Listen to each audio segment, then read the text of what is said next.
जय श्री अम्मा मित्रों। मैं पितिंगरा पुत्र सिद्धांत आज आप सब लोगों का अपने इस नए वीडियो में स्वागत करता हूं। मैं अपने श्री गुरु श्री सिद्ध अवधनाथ जी के चरणों को नमन करता हूं और आज मैं अपने परम पिता श्री शिव जी के बारे में चर्चा करूंगा। आज जो मैं एक श्रृंखला शुरू कर रहा हूं जो कि मेरे शिव परम पिता जी के बारे में होगी।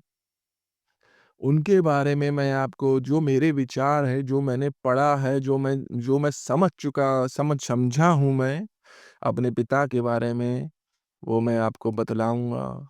फिलहाल तो वो सभी के पिता हैं और सबको जानना चाहिए अपने-अपने पिता के बारे में, अपने परम पिता के बारे में कि हमारे जो मतलब सदाशिव, कामेश्वर और अनगिनत मतलब महान शक्तियों से जो है जाने जाते हैं।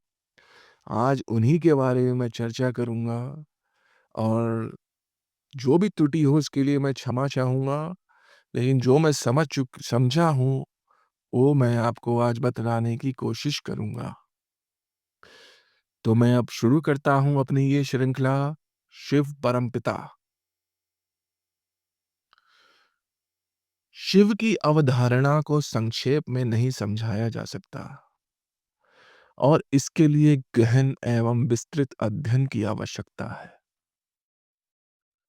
रुद्र, शिव, महादेव, सदाशिव और भैरव शिव के लोकप्रिय नाम हैं। शिव की विभिन्न व्याख्याएं हैं।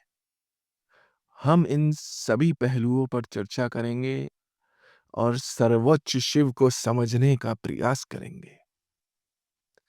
आइए सबसे पहले रुद्र को लेते हैं। सृष्टिकर्ता ब्रह्मा ने सृजन की इच्छा से तपस्या की, लेकिन ब्रह्मा के लिए कुछ भी साकार नहीं हुआ।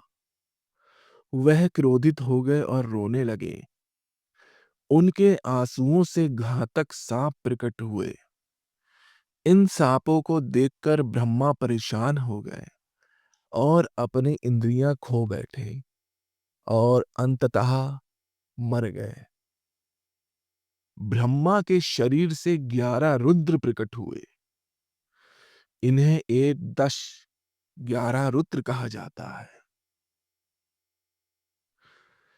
रुद्र नाम रू और द्रु से मिलकर बना है।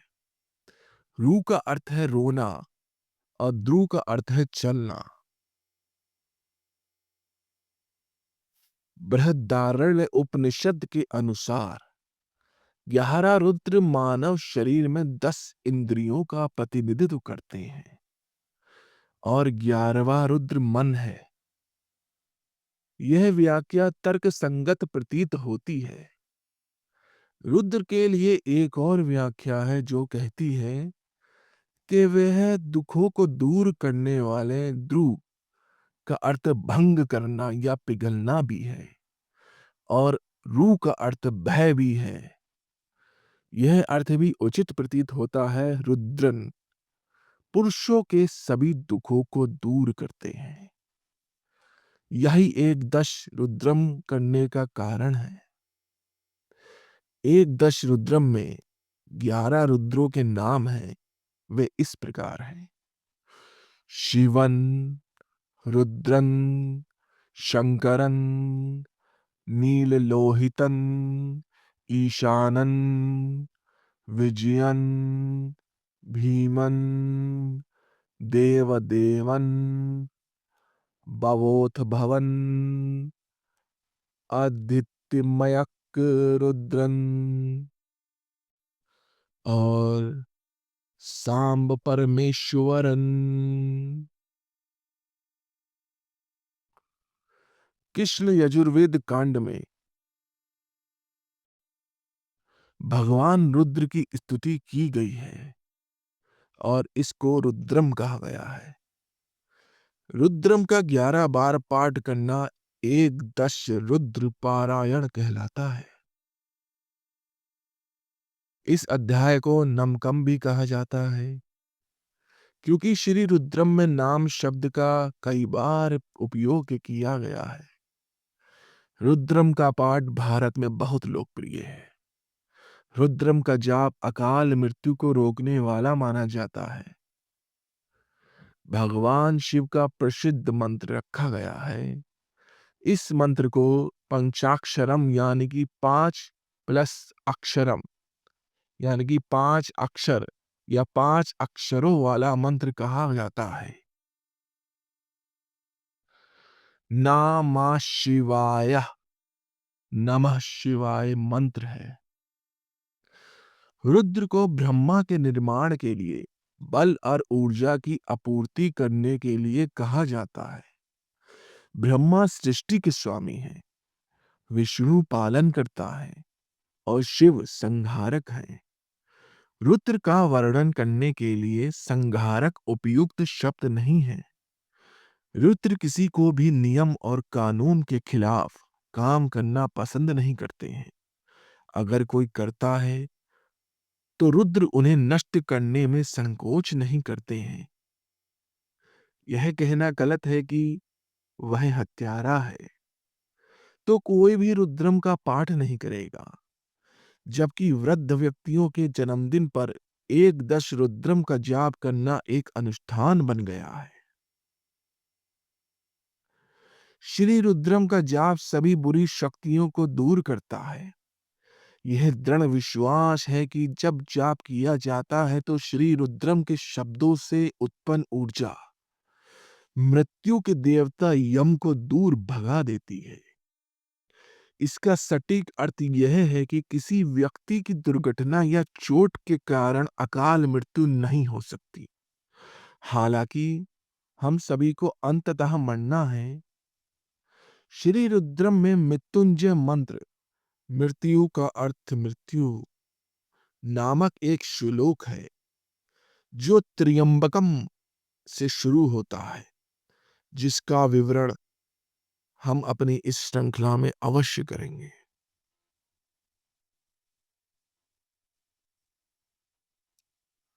अब हम संक्षेप में श्री रुद्रम की व्याख्या देखेंगे। यह रुद्र के बाण और धनुष को प्रणाम करने से शुरू होता है। ऐसा कहा जाता है कि रुद्र की ये बुझाएं शुभ हैं और खुशी और आशीर्वाद देती हैं। अन्य बातों के अलावा शिवम का अर्थ है आशीर्वाद। वह कैलाश या महाकैलाश नामक पर्वत पर निवास करते हैं। महाकैलाशम का अर्थ है शीश चक्र या सहस्त्राम।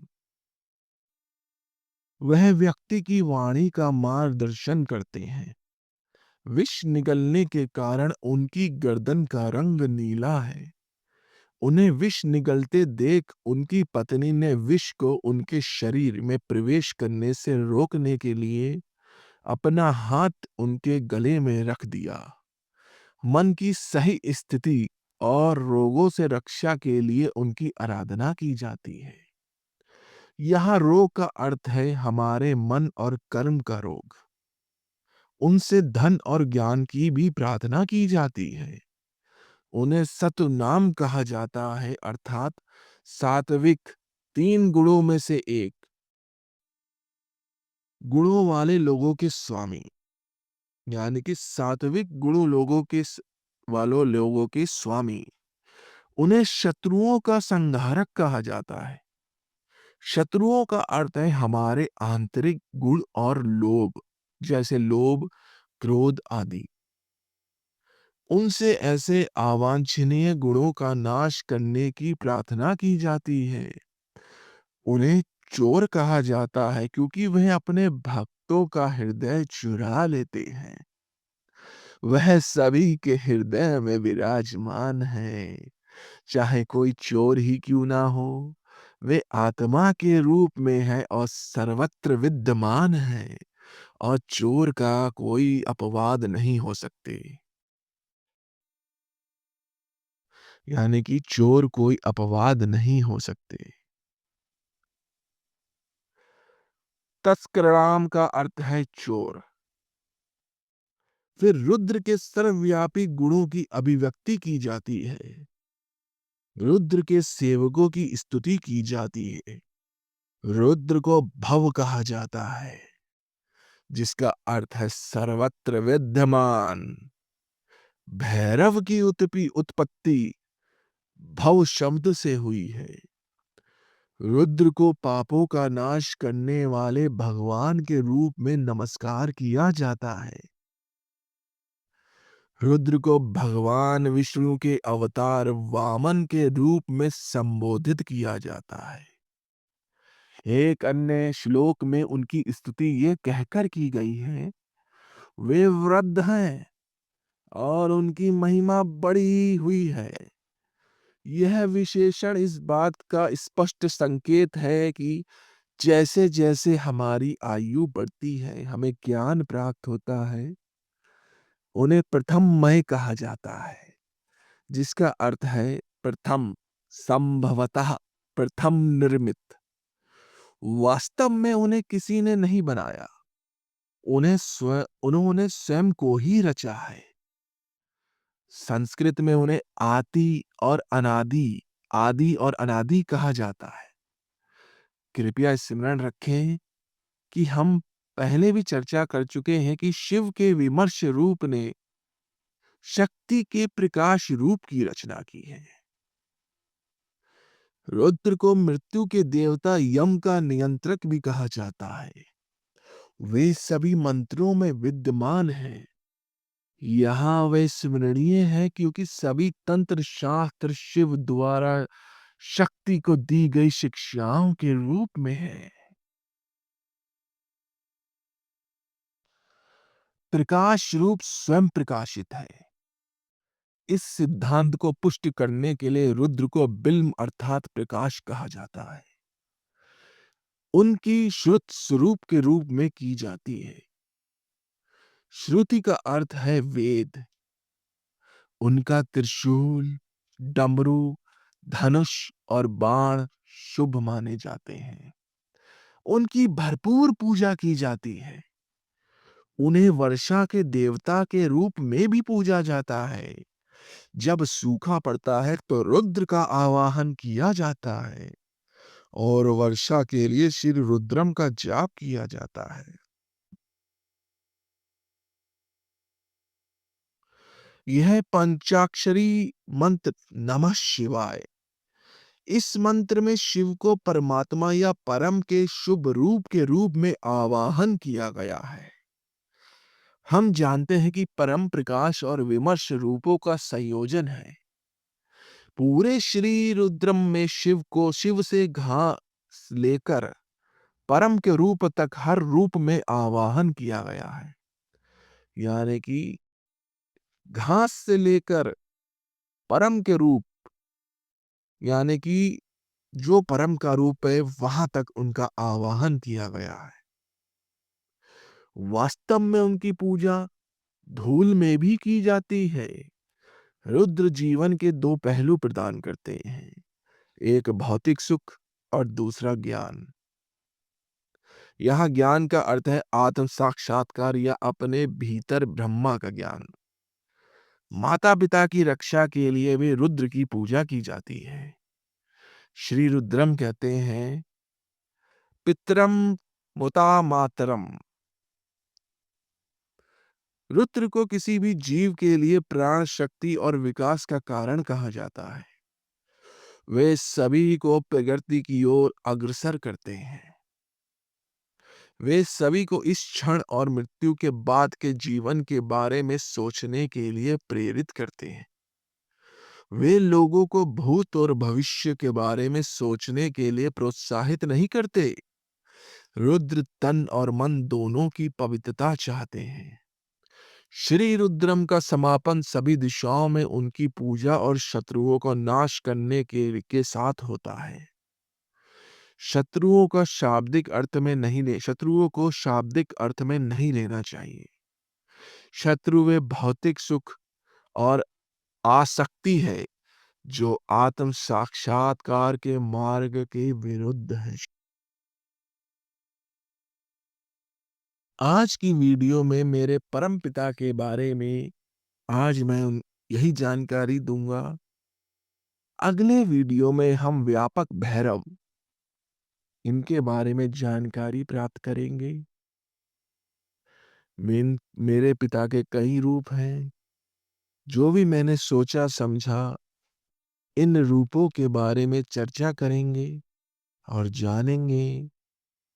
बस मैं यही चाहता हूँ, एक बार आप लोग जरूर इस वीडियो को सुने और अपने परमपिता के बारे में जानने का प्रयास करें।